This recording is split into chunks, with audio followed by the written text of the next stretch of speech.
Well, an absolutely fantastic feeling. Walking away from Monza with 2 more points to our name and a successful weekend, really, with the introduction of Franco Colapinto to our lineup and a car where the updates are performing.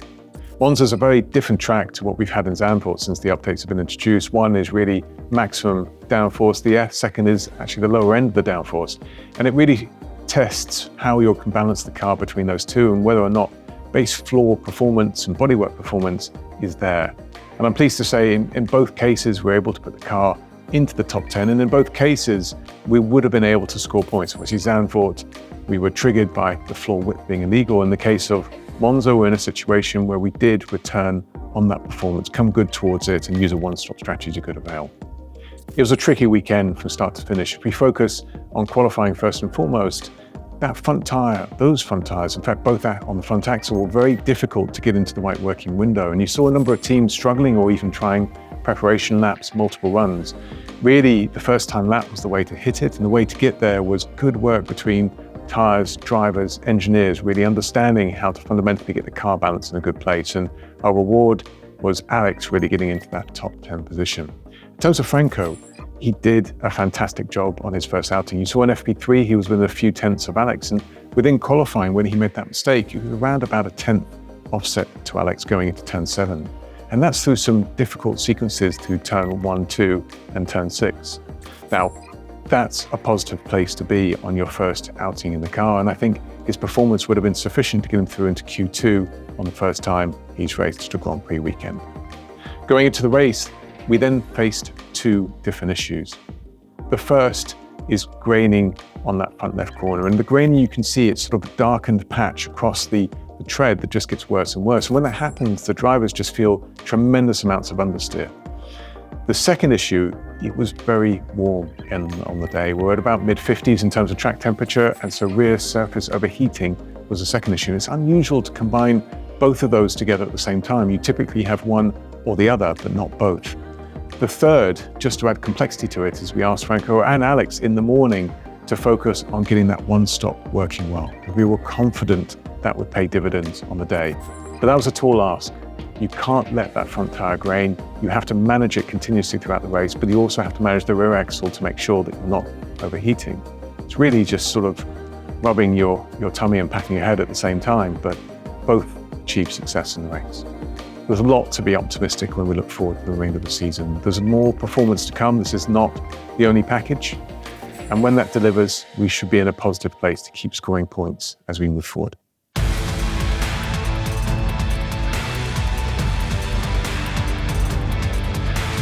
Welcome to the Vowles Verdict, presented by Kraken.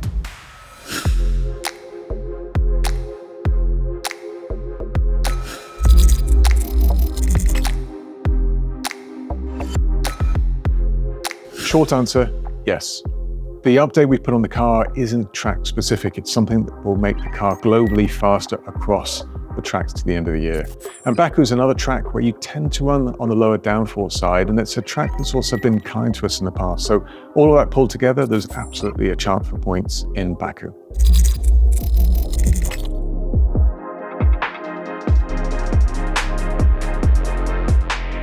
Franco had an excellent race weekend. He put one foot wrong, which was qualifying, where he went off the track at turn 7. And up to that point was really around about a 10th off Alex, which is a positive place to start your first Grand Prix weekend qualifying. In terms of how we chose Franco, he's done thousands and thousands of kilometers in our simulator, and we benchmark our drivers and actually put them through various tests to understand how they're performing and how they're improving. They have to hit objectives. And it's not an easy trial. They're not just there developing the car and the package, but developing themselves as well at the same time with the engineers. One of the aspects that's become very clear with Franco is there's large steps for improvement. The first was around about Melbourne time, and the second actually was just before we put him in the car in Silverstone. And within a simulation environment, and it is a simulation environment, he's within the 10th of Alex. But he's consistently there. His consistency, in fact, is improving as well at the same time.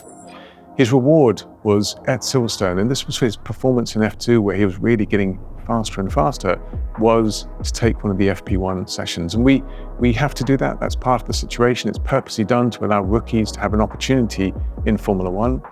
And he did an outstanding job, actually better than I had expected him to. It's a difficult track to get up to speed with, And he performed very well in the low speed and the high speed, and coming really again within a few tenths of Alex in the first time out in the car.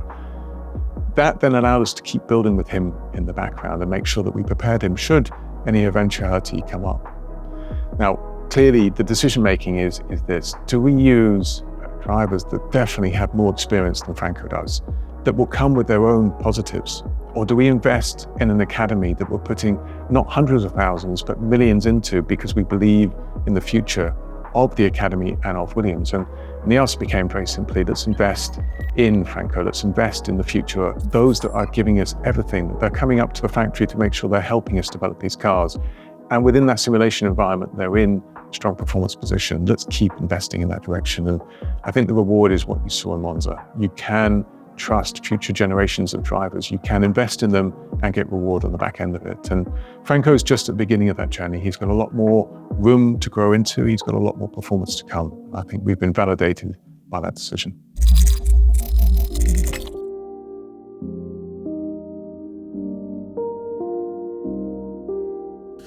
Absolutely. The 1 versus 2 was critical to scoring points on the day with Alex. The decision was actually in the morning. So there's discussion, the strategy meetings, depends on which team you're in and how they operate. With us, they're taking place in the morning where we bring together engineering, tires, strategy, drivers.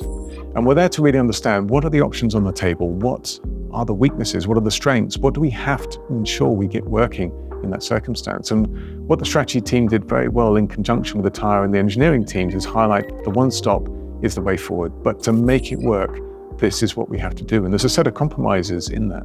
Part of it's baked into the car setup. Part of it is how we use the tools, system, front flap. And a lot of it is how the driver actually manages the tires during the race as well. If you go into the race unsure on what you're doing, you're probably going to end up in a 2-stop or compromised or even in a halfway house between the two of them. And you really have to go in with the intention of making this work. And both Alex and Franco did that, and did that very successfully as well at the same time.